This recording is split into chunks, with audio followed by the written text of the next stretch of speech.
हिमाचल में दालों ने आम आदमी की रसोई का बजट बिगाड़ने में कोई कसर नहीं छोड़ी है। चना दाल और सफ़ेद चना के दाम पिछले 3 महीनों के मुकाबले बढ़े हैं। पिछले 2 वर्ष से दालों के रेट स्थायी तौर पर टिके हुए थे। लगभग सभी दालें 70 और 80 रुपये प्रति किलोग्राम के हिसाब से बिक रही थीं। अब अचानक दालों के रेटों में उछाल देखने को मिला है।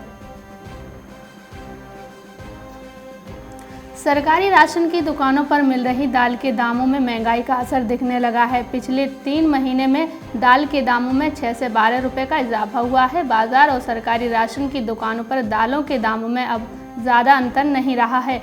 महंगे दाम के चलते अब लोगों भी दाल लेने से टकराने लगे हैं। वहीं सरकारी राशन विक्रेताओं के लिए महंगी दर पर दाल खपाना सिरदर्द साबित हो रहा है। मसूर दाल का दाम 62 रुपये प्रति किलो है, जो अक्टूबर 2020 में करीब 50 रुपये मिलती थी, जबकि साबुत उड़द नवंबर 2020 में 62 रुपये प्रति किलो के हिसाब से मिल रही थी। गया के ग्रामीण क्षेत्रों में चना को किशमिश कहा जाता है, क्योंकि चना में कई गुण होते हैं, लेकिन चना के दाम किशमिश से काफ़ी कम होता है। पर मंडी में हरा चना 400 रुपये किलो बिक रहा है, क्योंकि मांग के अनुसार हरा चना शहर की मंडी में नहीं आ रहा है। शहर की मंडी में काफ़ी कम मात्रा में हरा चना आ रहा है।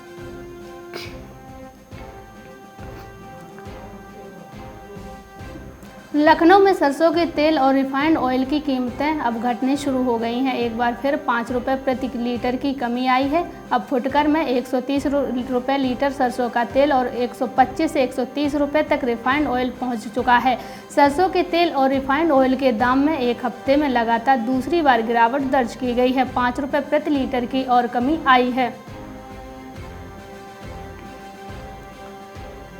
हाथरस में महंगाई ने अब खाद्य तेलों को निशाना बनाया है। सरसों और लाही के तेल की कीमतें करीब 1.5 गुना तक बढ़ गई हैं। 2 माह पहले 90 रुपये प्रति किलोग्राम बिकने वाला तेल अब 140 रुपये की कीमत में बिक रहा है। वैश्विक महामारी कोरोना के समय भी खाद्य तेलों पर इतनी महंगाई नहीं थी। उसके बाद खाद्य तेलों की महंगाई ने अपने शिकंजे में ले लिया है। सरसों लाही का तेल 2 माह पूर्व शीतबंद में तेल ब्रांडेड कंपनियों का 100 से 110, जो आज 140 से 150 रुपये प्रति लीटर के दाम से बिक रहा है। खंडवा की कृषि उपज मंडी में 297 बोरी सौंफ की आवक हुई है। भाव क्वालिटी अनुसार 62 से 150 रुपये किलो रहा।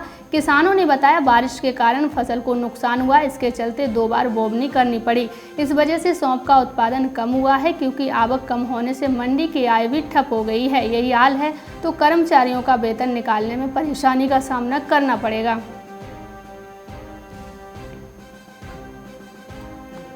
ठंड का विपरीत असर अब खेती किसानी पर पड़ने लगा है। शनिवार और रविवार की रात पड़ी तेज ठंड से फसलों पर तुषार पड़ने लगा है।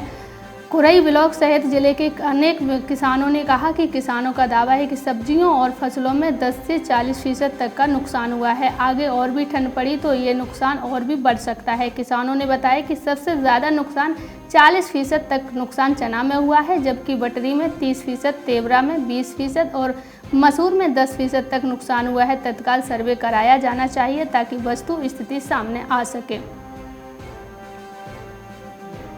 उत्तर प्रदेश के लखीमपुर खीरी में सरकारी धान खरीद आधिकारिक रूप से रविवार 31 जनवरी को बंद हो गई। खरीफ सीजन में सभी 7 एजेंसियों ने कुल 2,54,890.23 मीट्रिक टन धान खरीदा है, जो लक्ष्य 2.05 मीट्रिक टन के सापेक्ष 124.34% है। क्रय केंद्रों से राइस मिलों पर भेजे गए धान की कटाई से तैयार CMR कस्टम मिल्ड राइस की डिलीवरी FCI में कराई जा रही है। खाद्य एवं रसद विभाग के अधिकारी का दावा है कि 4,965 किसानों से धान की खरीद की गई है, जो अभी तक का रिकॉर्ड है। उत्तर प्रदेश के औरैया में धान खरीद करने के बाद किसानों का रुपया न दे पाने वाली नेफेड भारतीय राष्ट्रीय कृषि सहकारी विपणन संघ लिमिटेड इस बार गेहूं खरीद से बाहर हो सकती है। नेफेड अनाज खरीद की शीर्ष एजेंसी मानी जाती है। जनपद से इस बार नेफेड ने 639 किसानों से 3,068 मीट्रिक टन धान खरीदा है, जिससे वह महज 94 किसानों का ही भुगतान कर सकती है। 545 किसानों का 4 करोड़ 82 लाख रुपए नहीं दे पा रही है। किसान चक्कर काट रहे हैं। जिले में धान खरीद की शुरुआत से ही नेफेड के 3 केंद्र खोले गए थे। बिहार के भागलपुर में खगड़िया कृषि प्रधान जिला है। यहाँ मुख्य रूप से गेहूं मक्का की खेती होती है। थोड़ी बहुत दलहन की खेती भी की जाती है। लोगों की आर्थिकी का मूल्य आधार गेहूं और मक्का की खेती है। मक्का उत्पादन में भारत में खगड़िया का स्थान है। वर्तमान में कंपकंपाती ठंड से आमजन को जो परेशानी हो, लेकिन यह मौसम कृषकों के लिए अनुकूल है। कृषि वैज्ञानिकों के अनुसार गेहूं, मक्का और सरसों आदि के लिए मौसम अनुकूल है। जिले में हजारों हेक्टेयर में गेहूं और मक्का की खेती की गई है।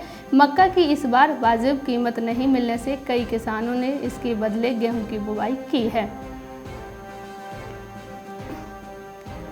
मौसम की जानकारी देने वाले स्काईमेट के अनुसार जनवरी की बारिश के बाद अब फरवरी का महीना भी बारिश के साथ शुरू होने जा रहा है। फरवरी की शुरुआत में दिल्ली, एनसीआर सहित उत्तर भारत के सभी क्षेत्रों में व्यापक वर्षा के संकेत दिखाई देने लगे हैं। एक पश्चिमी विक्षोभ उत्तर भारत में आ रहा है। उत्तर भारत के पहाड़ों पर इसका असर पड़ेगा और पर्वतीय क्षेत्रों में बारिश होगी। इसके साथ ही दिल्ली सहित मैदानी राज्यों के मौसम में भी इसका असर दिखाई देगा।